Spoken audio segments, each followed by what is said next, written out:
If you've been online recently, you may have seen our pension adverts once or twice. But did you know that Abacus offers so much more than pensions? We have over 40 years experience, and with over 10 accountants we can provide accounting, payroll and tax planning services.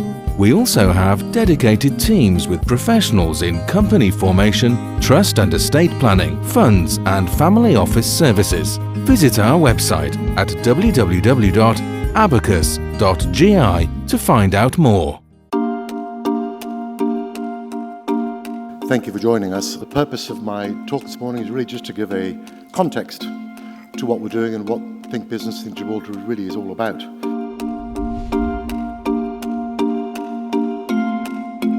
It is part of Gibraltar's growing international appeal that we welcome people travelling from so many places across the globe to share in our events.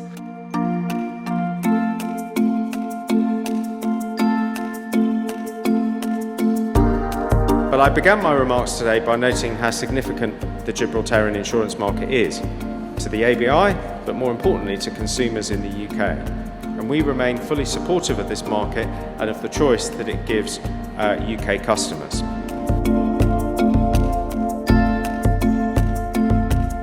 So in the context of private clients, when they're looking at a jurisdiction that is reliable, stable, safe, we think we tick those boxes quite well.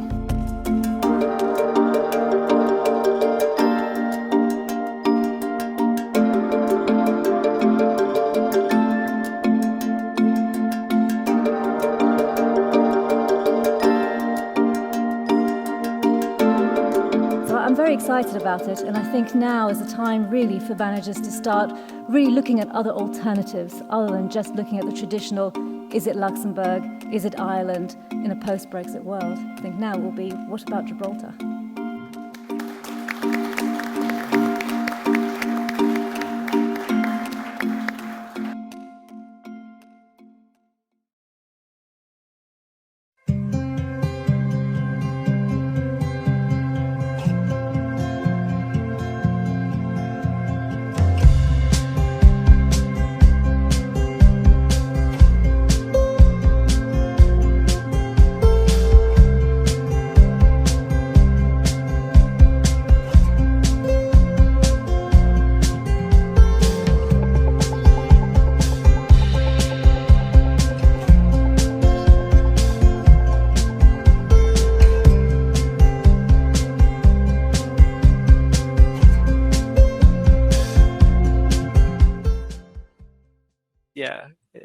Everyone had a little bit of a challenge, but it's all good. We're here now, so I'm glad everyone was able to make it. Okay, so yeah, thank you, as Denise mentioned, thank you for joining. I mean, the topic of today is really about diversity and some of the effects of what's happened in a post-COVID world. We all know that things have changed in the work context, in the hiring context, skills. So what we tried to do today is really bring a few different people together from different perspectives to talk through some of those things and share their opinions. I'm very proud to be moderating today. It's actually my first event I'm moderating, so please bear with me. So we'll just run through a few questions. First section, we'll talk a little bit about entrepreneurship and versus intrapreneurship and just some of the differences there. And then in the second section, we'll talk a bit more about this brave new way of working that we're all experiencing these days in one way or the other. So I'll just kick it off, maybe with you, Angelique. You've been managing director of SRG Europe for over 12 years now, and you've got offices in Gibraltar, Spain, and the UK. What made you decide to start your own business? Well, fundamentally, I had two small children. I lived in Spain. They were educated in Spain. I investigated options to work in Gibraltar in recruitment. And I did actually spend 2 weeks working with one recruiter and just thought, I think I need to maybe do it my way. I think maybe my background was more professional in finance, and obviously recruiters here are fundamentally core at that time around online gaming. So with my children and the need to work and the want and the desire to work, my husband was working away a lot. He was, sort of in and out England. So that for me meant let's get back to recruitment and set up SRG. So that was fundamentally what I did, and grew the business slowly, specialising in finance, which is what I always did back in the UK in recruitment, and then fundamentally opened that through and started working within the online sector when I understood it a little bit more. It's completely new to me, completely new territory. And so then the business just diversed. I diversed and moved into other areas, insurance, compliance, and it's just kind of grown from there. Great experience, and that flexibility for me for working, and that has always been extended to staff from day one, has worked very well. Cool. Thanks for that. Joe, same question to you. I mean, you've been running Rock Learning for over 5 years now in Gibraltar. What made you get started? Well, leadership and management training was something that I actually used to in the UK before I moved here 20 years ago. Wasn't really much of a market for it when I moved here, and my background had actually been in the charity sector. So it just kind of evolved really over time. I had lots of experience here in different sectors, in private banking initially, an accountancy firm, a charitable trust, and finally a gaming company. And it's something that I actually offered to one of my previous employers as something that I might be able to do for them and their clients. And that's how I actually started doing it back in Gibraltar. And then when I left that job for another one of my clients, the training clients, actually said, but we want you to run a whole load of courses for us. And it was actually my clients that encouraged me to start the business, because I was like, well, I can't run courses for you because I don't have a mechanism to do it. I can't invoice you. And it was actually the other way around. Rather than me starting the business, it was something I'd always wanted to do, but perhaps I needed that push. Perhaps I don't know if I had the actual self-belief to do it until the clients pushed me to do it. So they encouraged me. Started 5 years ago. I went to the gaming company, which after 8 months was acquired by another company. And I was kind of left at a crossroads, and I thought, okay, well, this is something I can probably make a go of. It had already been running for a few months as a sideline, and just really grew from that and expanded. It was just me initially doing leadership and management training and soft skills, all different types of soft skills. I had my kind of core clients, but a lot of people in Gibraltar didn't know me for leadership and management training. They didn't know my credentials for that. So I went along to the ILM, the Institute of Leadership and Management, and I became a recognised provider. So at least, I have that benchmark here that people know that my courses have been reviewed and assessed and are accredited now by the ILM. And just really it grew from there, and now bring loads of different trainers to Gibraltar pre-pandemic to offer lots of different courses, technical courses, because I just realised there was a gap in the market, and lots of my clients were sending people to the UK for the same courses, and it just didn't make sense with all those days out of the office and accommodation and travel costs. So pre-COVID, I would bring the trainers here, and a number of companies could then attend, and you're only paying one trainer. So that's really how it started, and it's just kind of grown. Yeah, that's really interesting. Thanks for sharing. Leah, you've got quite an interesting background. I suppose you've been on both sides of the co-founder of the HR department, as well as being Chief People Officer at Lottoland. How do you see entrepreneurship as different to intrapreneurship, or some of the similarities, and what's been your story? So I think one of the key factors of going into the business on your own is, or with someone, is you got to make sure that the product's right for the industry.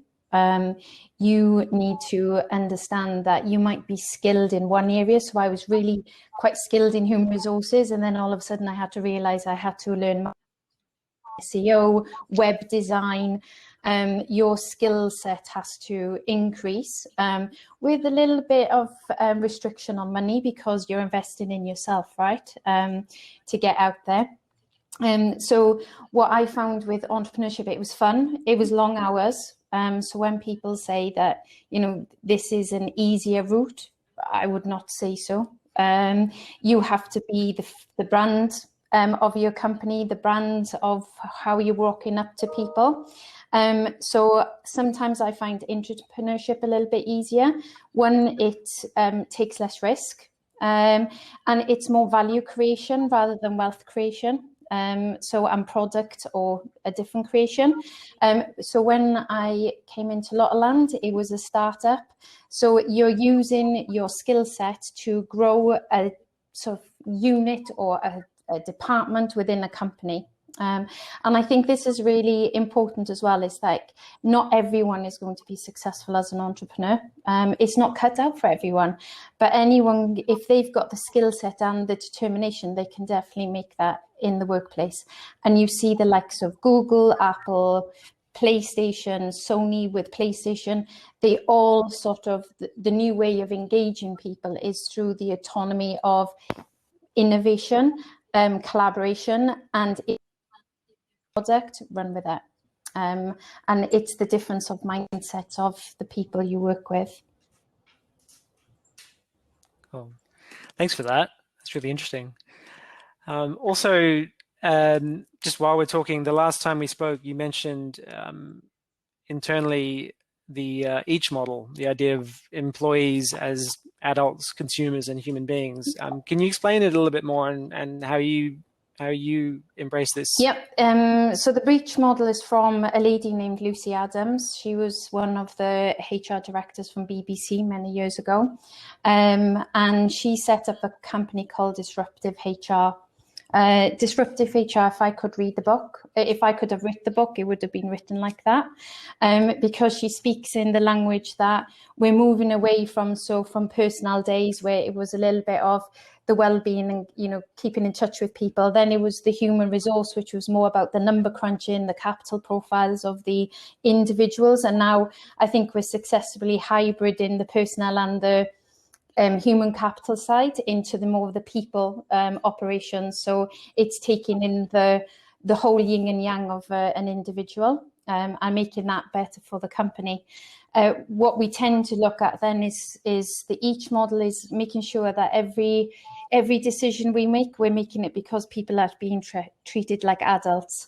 So in the old sort of times when, you know, HR was slammed down the old handbook and say, you're not doing it by the handbook, people are blowing up the handbook. Do we need a handbook? People should just come in and, you know, do the right thing. So Netflix led a sort of a social movement in their culture by saying, do the right thing. I think it's one of the new banks as just saying, you know, dress for the day. So, you know, there was all these codes and, you know, coming from a sort of a bank, you were told how to wear. There was whole profiles on how you're told what to wear, say, do, wherever. And the consumer part is that we need to treat people as individuals and not blanket approach people. We need to have the mindset of product managers, and we need to have an understanding that this is an employee journey. And people might want to own the development, but only want to use a little bit of every tool that you give them, but we're not force feeding them to take it, and it's not mandatory. And regarding the human is that you rock up and you be the person you are, and hopefully you're valued and you're listened to. And with that, we sort of, when people talk to me about what you do and they say, well, I'm B2C, someone says, well, I'm G to G and B2B, and mine is I'm H to H. So I'm human to human, and hopefully people see that when, you know, we've all got our biases and so forth, but it's making sure that we have them in check and we are understanding that we're dealing with human beings and each one needs an individual treatment sometimes. Yeah, that makes a lot of sense. And I noticed one of the comments, Paula mentioned that she liked the idea of blowing up the handbook. So yeah. I think that's I think that's a shared view there. Yeah, exactly. Which is great. I think the handbook should be more around an FAQ rather than having this big Bible. You know, it doesn't need it anymore. That's great. Thanks, Leah. And Kim, last but not least, while we're talking about this first section, what's your view about the importance of diversity, especially in management and C-level positions? How do you think it impacts decision-making and some other areas? I think it's obviously really important. And I think it's not just about, clearly this is a panel talking about women, but I think it's more than that. This is about diversity of experience and what different people can bring. And it isn't just, tick a box and have a woman on a board, that kind of thing. It's really about having people who challenge your every decision. You should have people that you work with who question why you're making certain decisions. And that's particularly important the more senior you get in an organization. The board should be looking for people who ask, why are we doing this? And the reality is that people are more likely to ask those questions if they have a different background and a different thought process. And in terms of decision making, I think that de-risks the business. So the benefits for the business are having people who ask the questions, different questions at different times, to make sure people think about those things up front instead of going into a situation where everyone's just kind of nodding and agreeing with each other. So, and I think that thought more than people, but as a result of having that diversity of thought, you will naturally get people from different backgrounds. It should happen naturally. And it should be something that people don't do because they have to. They do it because they want to, because it's for the best interest of the business. And I think as well, in terms of the benefit to the company, having people in those senior leadership roles with a diverse background, to have other people in the organization to look up to, is extremely important. I do a lot of mentoring, and often the people, it's just people that kind of approach me, usually, junior lawyers, because that's the background that I have, and I ask questions about how to do this. And I think it's important to have someone that they can trust in that, as I have something to look up. It's a possibility for me to get into that role. I think there were a lot of people who, when Kamala Harris became vice president, a lot of people said, you saw a lot of young girls saying, I didn't even realize I could be a vice president or a president. People in those roles, people will say, yeah, I can do that too, and they will go towards it, and that will just be for the benefit of everyone, really. Yeah, thanks for that. That was some really interesting comments in that first section. That was great. I'll just move on to our next part. Just keeping an eye on the time as well. So next section is titled "The Brave New Way of Working," which we, as I mentioned at the start, I mean, we've all experienced this differently, but I mean, in a nutshell, we've seen an increase of working from home due to COVID. We've seen a huge shift in the work dynamic around that in all different ways. And the next section, we'll just love to hear a bit more about some of the biggest challenges have been and some of the solutions that you've all encountered along your way. When in our last conversation, we were talking about disproportionate responsibility for women during the pandemic. Joe, Leah, or Kim, maybe. And what have been some of your experiences with this? I think I mentioned when we spoke last time, for the COVID pandemic has just meant like 3 massive steps back, I think, for women. When we were trying to promote gender equality and everything, I think my experience with my clients and myself even is that we've just taken massive steps back. Everything came to a standstill. Kids were home from school. Like, we found ourselves having to kind of juggle our work around homeschooling, not necessarily having enough devices in the house to go around, having everybody at home again. So considering having to make meals in the middle of the day and things that we weren't used to doing. And generally the people that I've been speaking to, that disproportionate responsibility has really fallen on women in the main. Obviously there's exceptions. And it's just like 3 steps back. Like, why did that happen? Everything we've been talking about for years wasn't actually discussed when this all happened. I think it just threw us. So it does certainly feel that, women generally have taken on more responsibility for childcare and have been expected to do their work around that, which has been very difficult for some. I mean, some have had to start very early in the morning, work very late at night. The discussion we had before, I think somebody mentioned that people have actually had to give up their jobs because of it. Some women had to give up the jobs, and I think it depended on the different family dynamics and family units, but massive impact. And but one positive thing is something the HR community have been wanting to kind of promote for years, is about how important it is to focus on outputs rather than hours worked.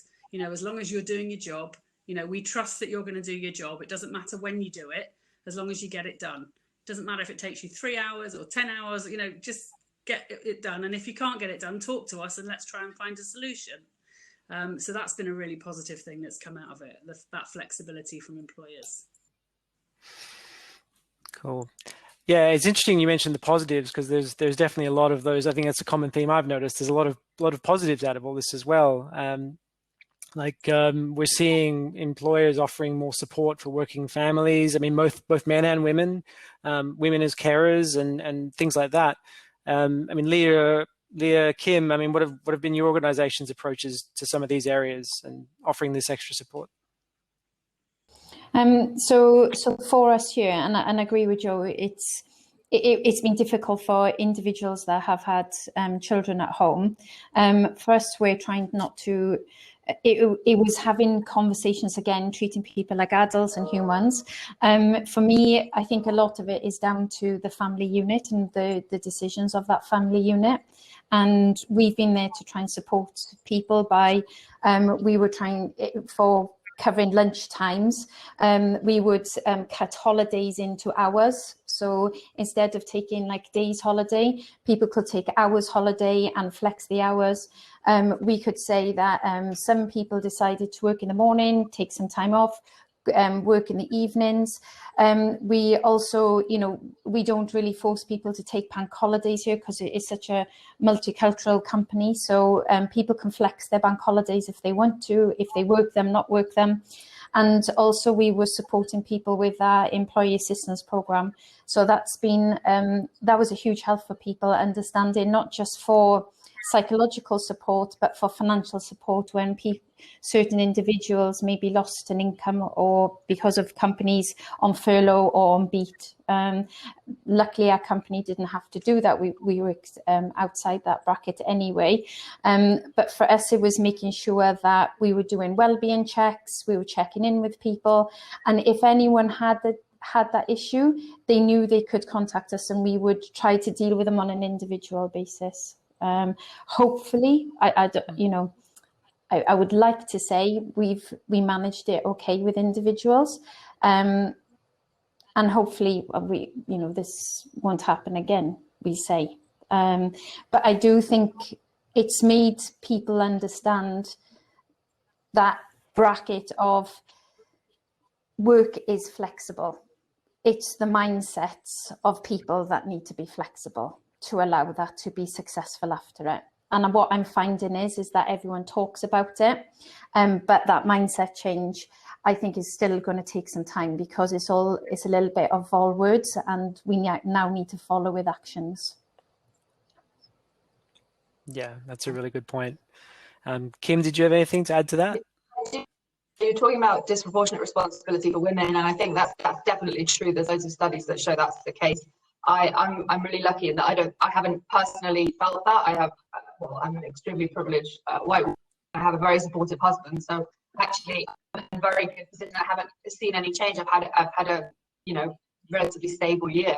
But I think what you need to realize is that just because you haven't personally felt, doesn't mean it isn't happening. And it's about putting yourself in the shoes of other people. And in particular, there's the term intersectionality. I think is really important. We're a bunch of white people talking about this. This is disproportionately affected, Black and ethnic minorities as well. And I think that's really important to recognize, to not just see it from your own perspective and realize everyone is different. And you kind of need to move away from thinking, well, I haven't seen it, so it didn't happen. And again, I think, we talk about working families. I'm not a parent, so I can't really talk to that. But what I have seen as well is there are other groups that maybe get talked about less. A lot of my friends are, single, young and single, and they live on their own, and they've spent the whole year essentially on their own, and that's really kind of serious. So this extra support that we talk about doesn't just need to be for working families, for mothers. It needs to be for everyone. We need to make sure that everyone, and it's to the point that Leah was making about the each model, it's everyone as an individual. Everyone has different needs, and I think as leaders and managers, we need to acknowledge that there isn't a one size fits all. It's about making sure that your team, and I kind of try and do this, feel like they can tell me honestly when they need to go off and have some time off, when they need, a few extra hours. Is I tell them, if I have to take my dog to the vet, I'll say I need to take my dog to the vet, because I want to normalize that behavior of I'm going to get my work done. No one is questioning that I'm going to get my job done, but it might be that it looks a bit different than it used to, and maybe I'm working in the evening, or maybe I'm sending things late. I don't expect you to do that just because I've done that. That's not, if I woke up one morning at 4 o'clock in the morning and I just couldn't get back to sleep, and I thought, fine, I'm just going to get up and work, and then I had to kind of send apology messages to people saying, I'm really sorry, ignore the fact this is a crazy hour, this isn't normal, this is just, I just needed to do this, but I don't expect everyone else to do that. Yeah, it's really interesting. I mean, this theme of trust keeps coming up a lot, which is really an interesting one. Angelique, over to you. I mean, what impacts have you seen on the HR side? I mean, both on the previous point about employers offering extended support, but also in terms of remote hiring, changes in behaviour, both on the candidate side and the employer side? Well, in terms of remote hiring, I think it differs depending on the employer, the size of the organisation, the kind of work that you do, the kind of sector that you're working in.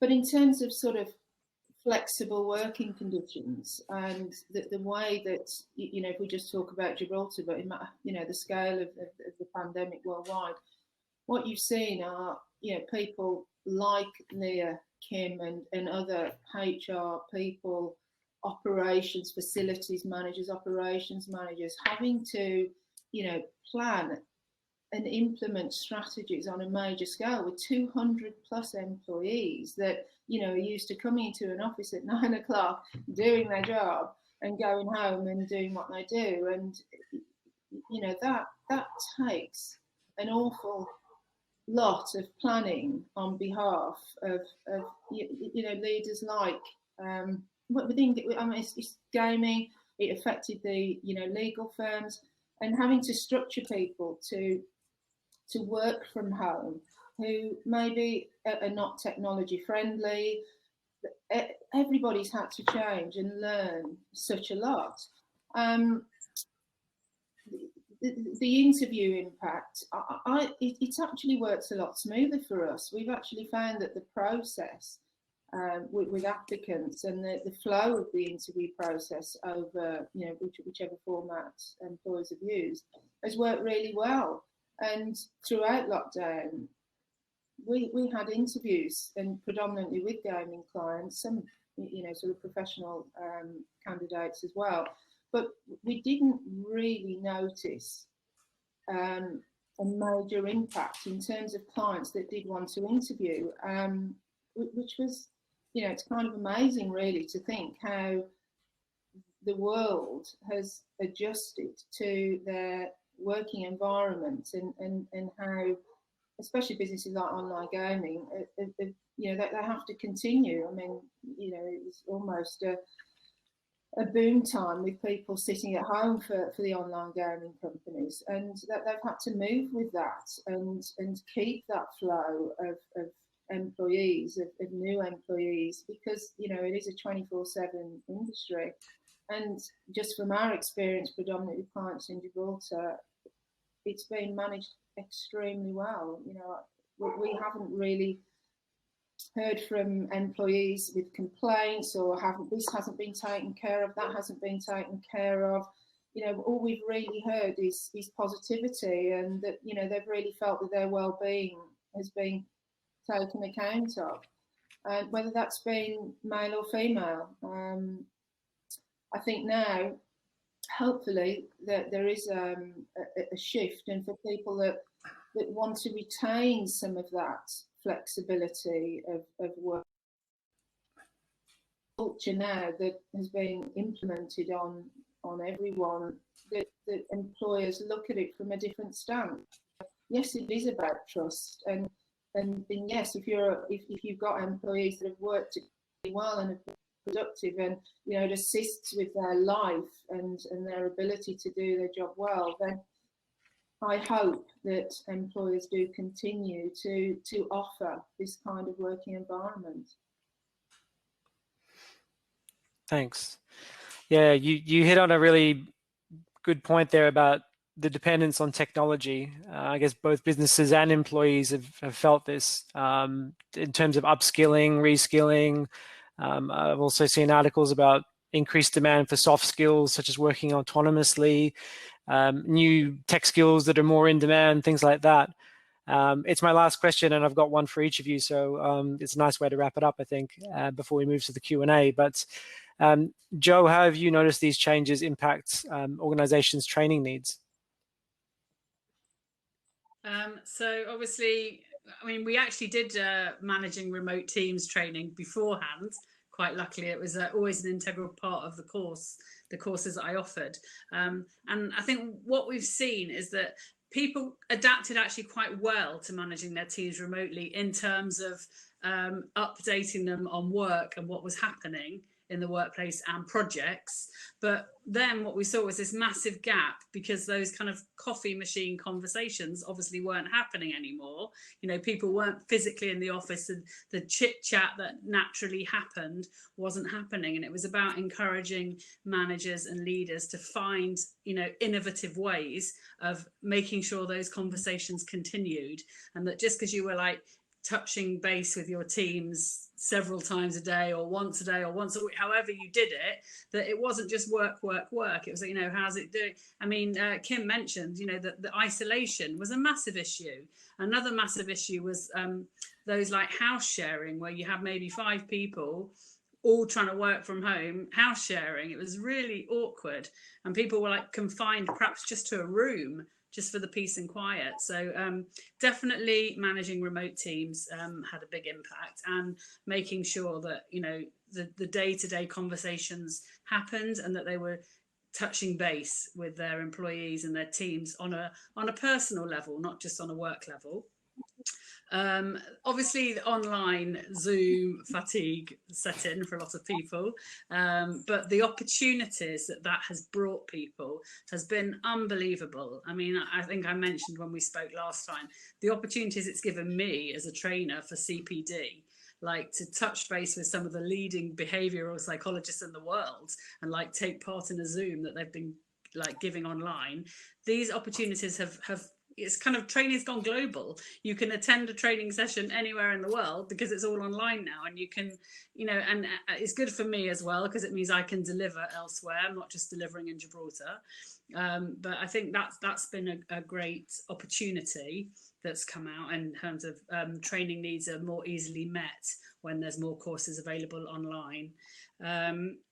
Yeah, but I think the main one has been like the mental well-being and the mental health, something that we have always pushed, and leadership courses, but perhaps people haven't taken as seriously as they have done in the last year, because they've had to. You know, there's been devastating issues with lots of people in workplaces, and managers have had to deal with situations that they'd never dealt with before. Yeah, no, that makes a lot of sense for sure. And yeah, the point about opening up new opportunities was really, really interesting. On the corporate side, Leah, Kim, what's with the biggest impacts of some of these shifts within your organizations, the move to technology and remote work?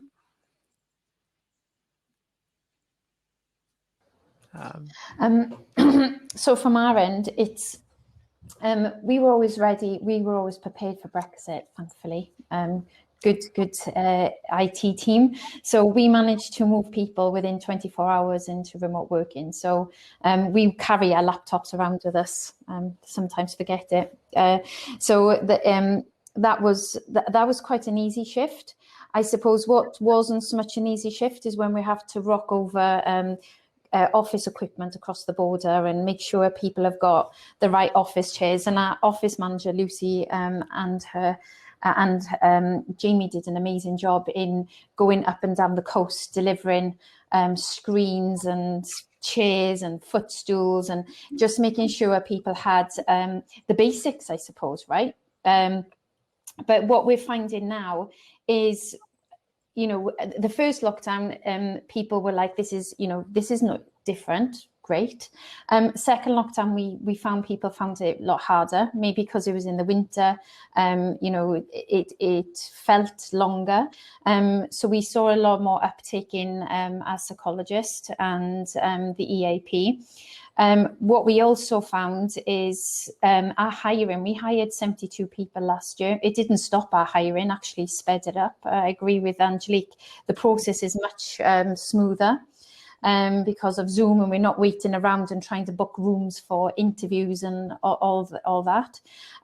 But what we have found is that, because of Brexit, and we are in a non-EU country, we do have restrictions. We're not Spotify.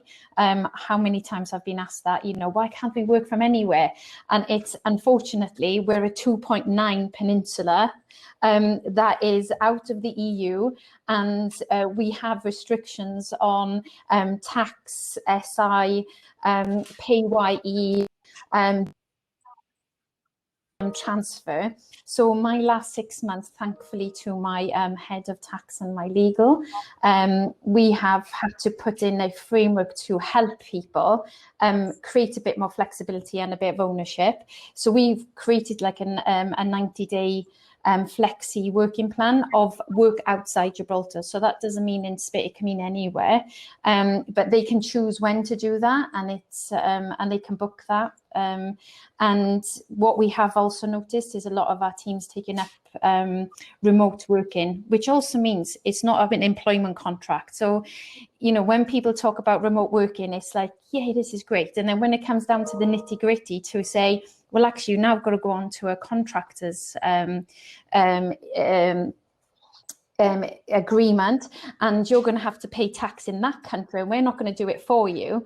It's a little bit of a different ballgame, and this is what I'm saying now, is that there's this mindset that remote working is easy.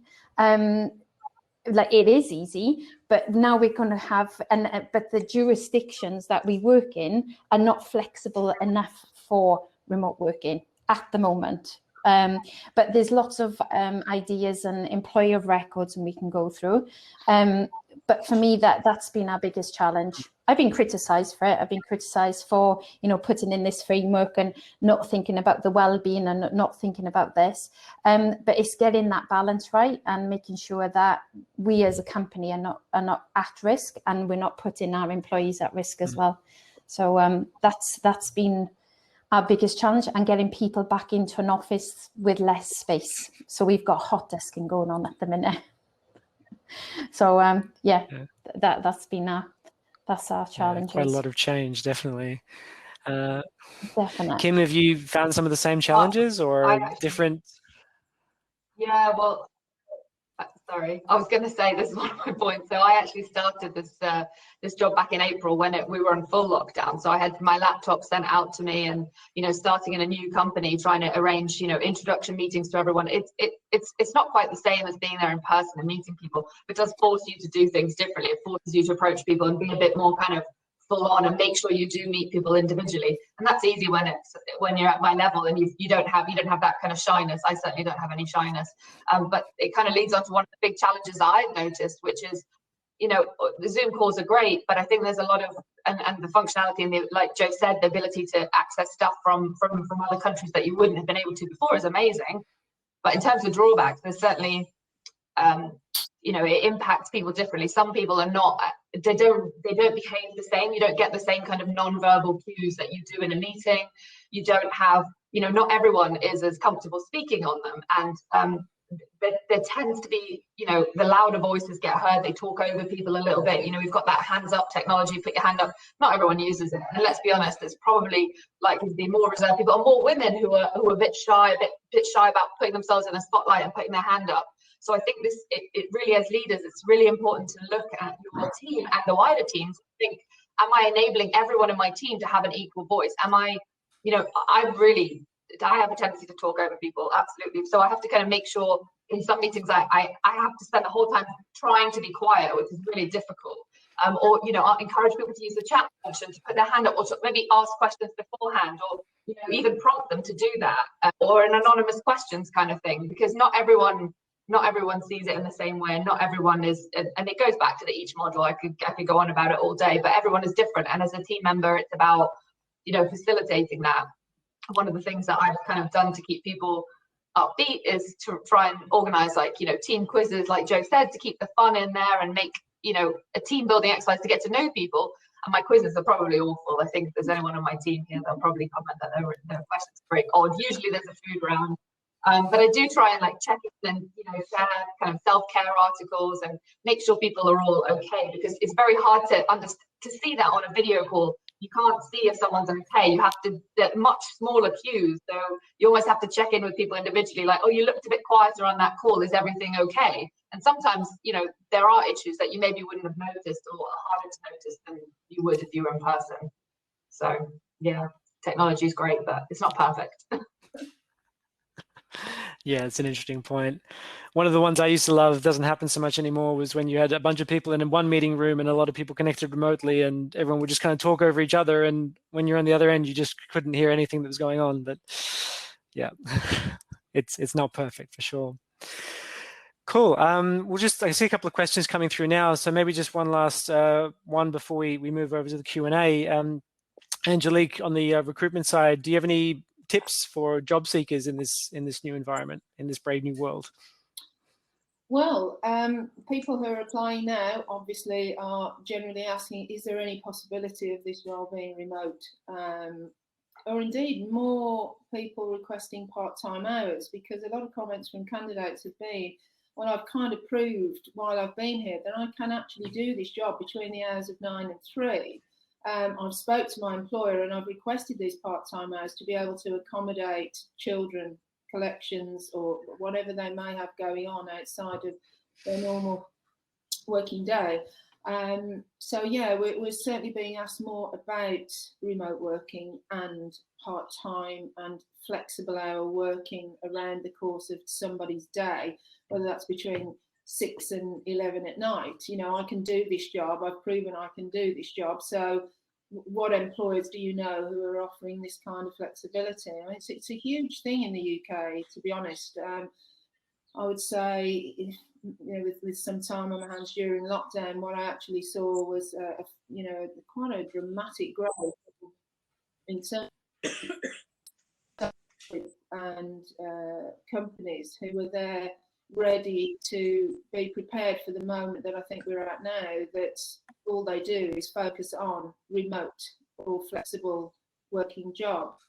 And obviously the majority of people in those groups are women, but there are also some men in those groups, and I am active in groups and liaise with some of the you know, the people that actually monitor and process what is happening in terms of flexible working in the UK. Just to see how things work out. But to be honest, it's extremely successful, and there is a real undercurrent of predominantly women who are putting themselves out there because they've been put in the situation as we've said, where they're looking after their children, where they've been forced to leave their job, or where their employer now, you know, as we're trying to ease and get back to some normality, are being forced into a corner where maybe, you know, that they still right now can't do that because of whatever commitments they've got, whatever support they've got.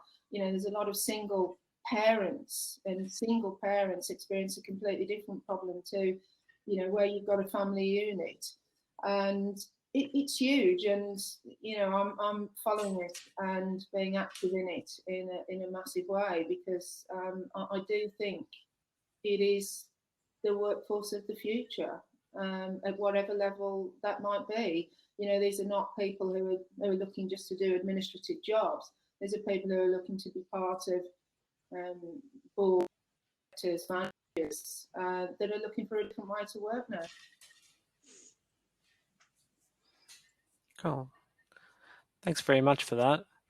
Well, we're getting towards the end now. Really, really great points made by everyone. Thank you. It was just, yeah, really insightful. I've come to the end of the official chat now, but I think I'll bring Denise back in. There she is.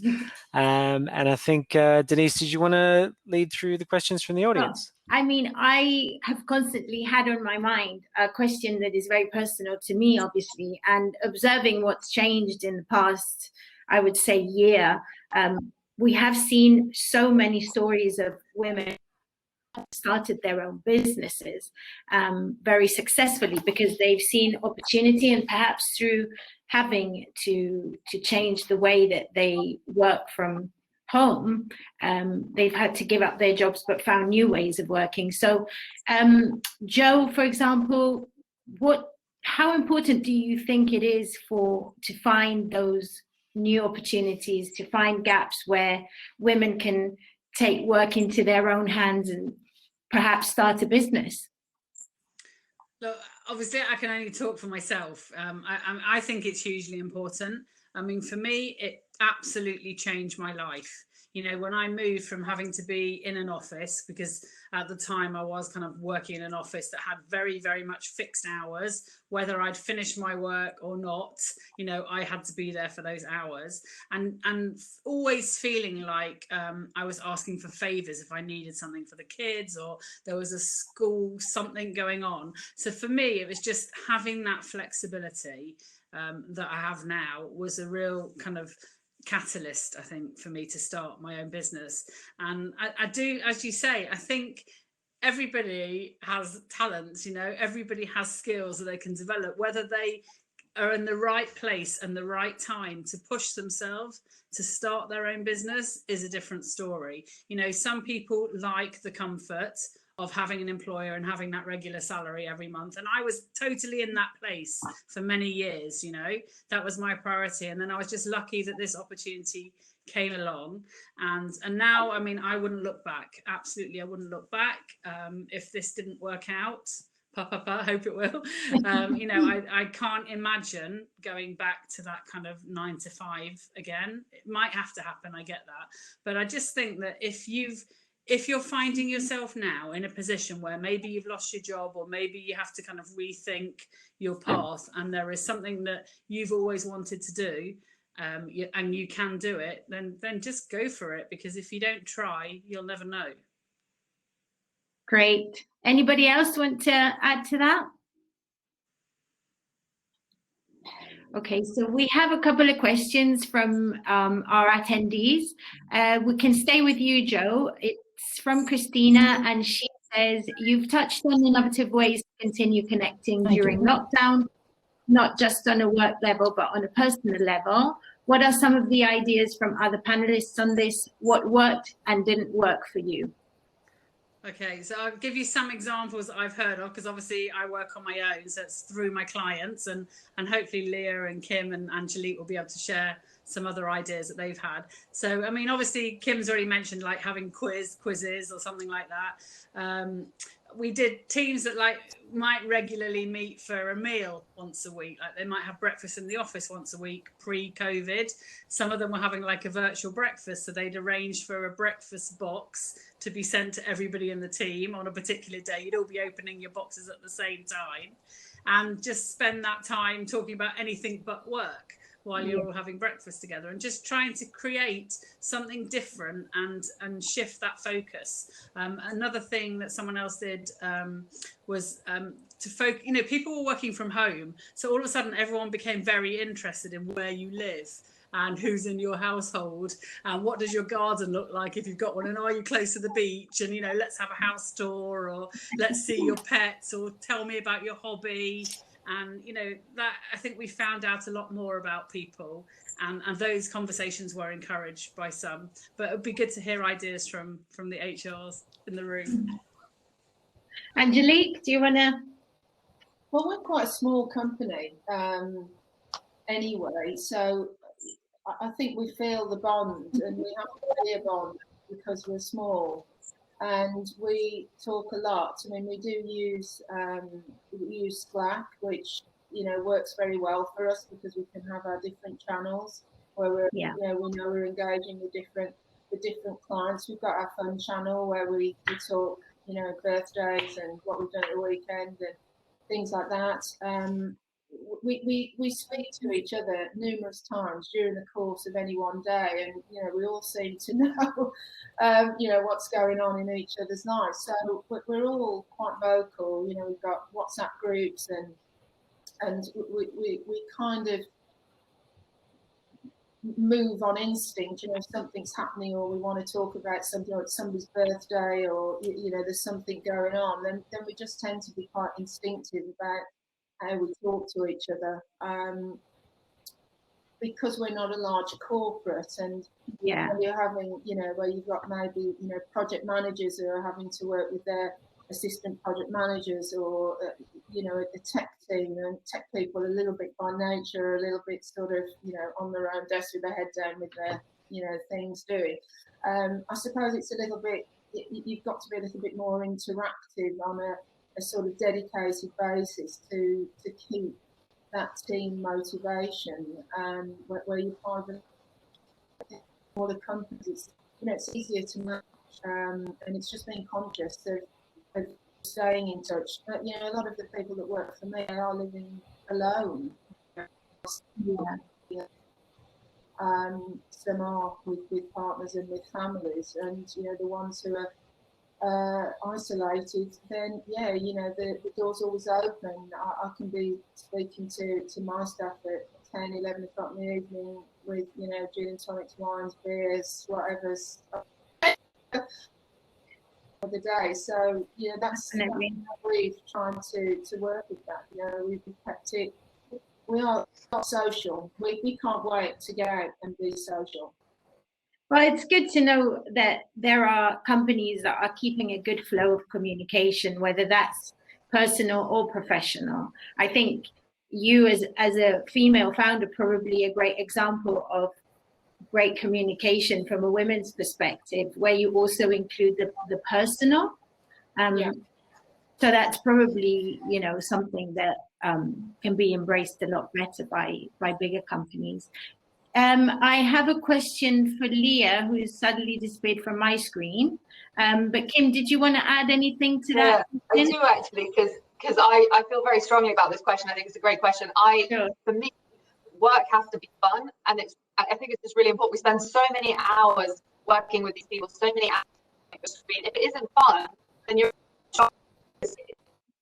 to enjoy it and so much time doing it. So I feel very strongly the people that are usually around you in that area. So it feels like almost an area, you're chatting to each other constantly. So every morning we have a little word talking about what we do.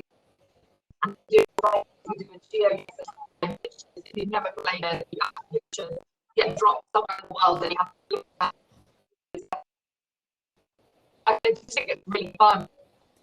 Yeah, it's just silly, then if you are the leader, to make their work fun, then they're more likely to be responsive, I think, and kind of want to keep working with you. Yeah, Kim, your connection, I think, is a little bit unstable, so we didn't get all of that, or at least I didn't. Hopefully the attendees did. But just so you know, Leah, you mentioned how many people you've hired during lockdown and how much smoother it was. Do you think the process of hiring virtually has impacted on the success rate of whether those hires work out? And this is from Lisa in the Isle of Man.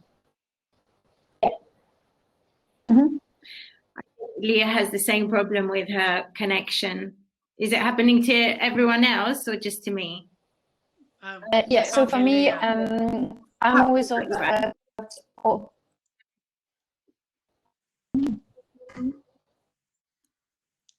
No, it's coming and going, unfortunately. It's just me. I'm back. No. Yes, you're back now. I can hear you. Can you hear me now? Yes.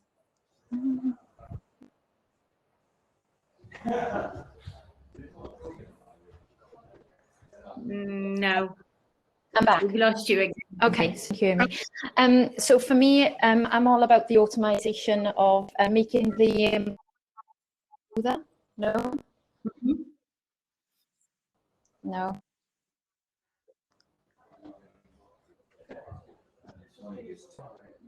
No, it's gone.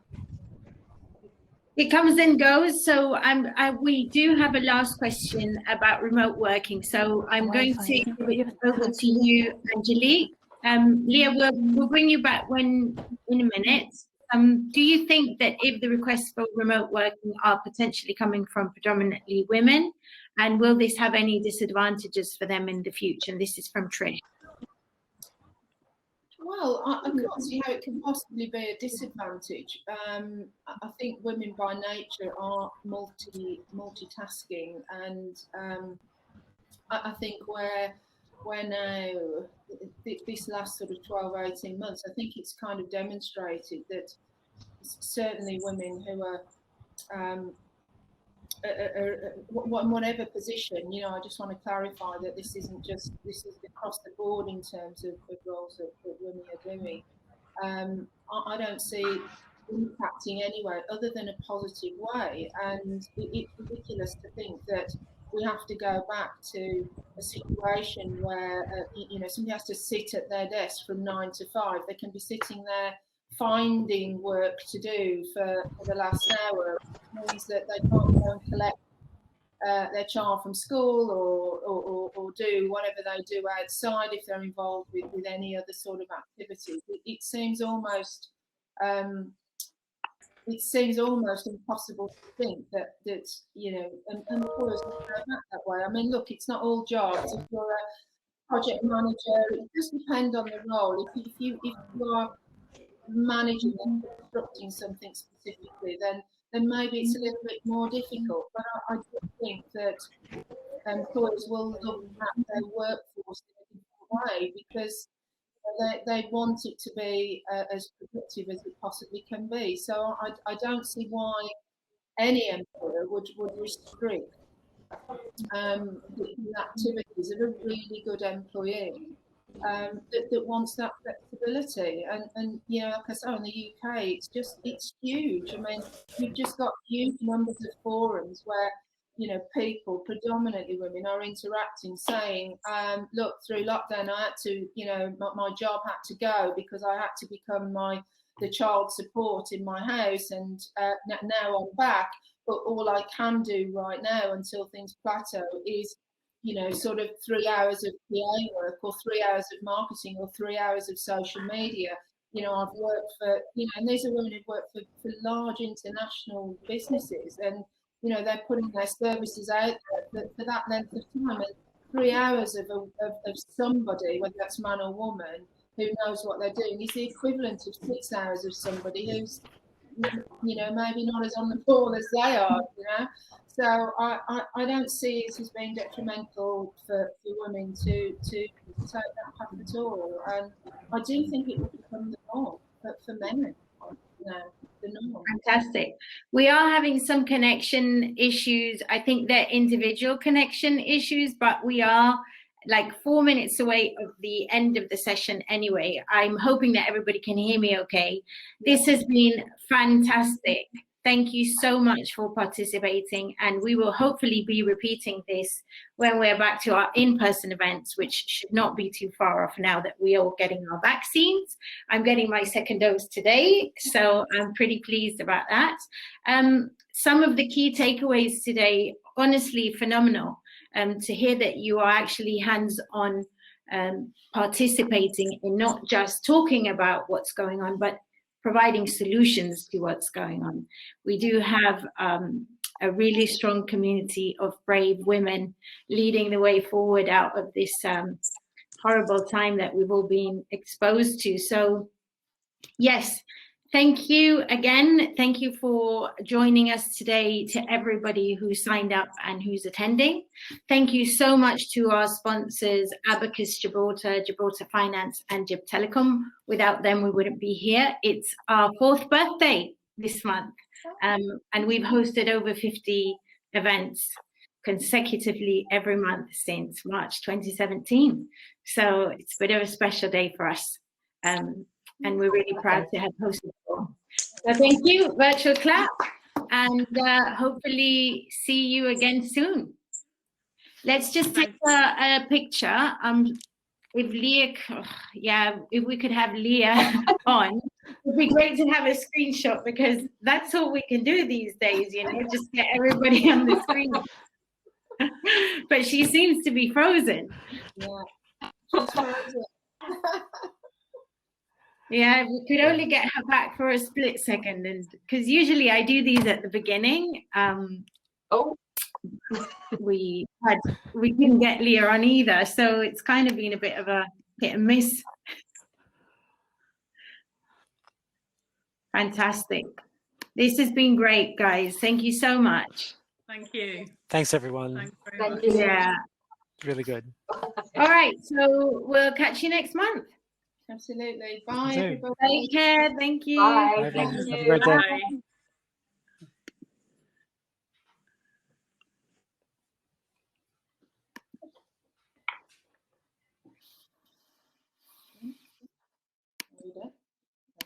There we go. We're still here.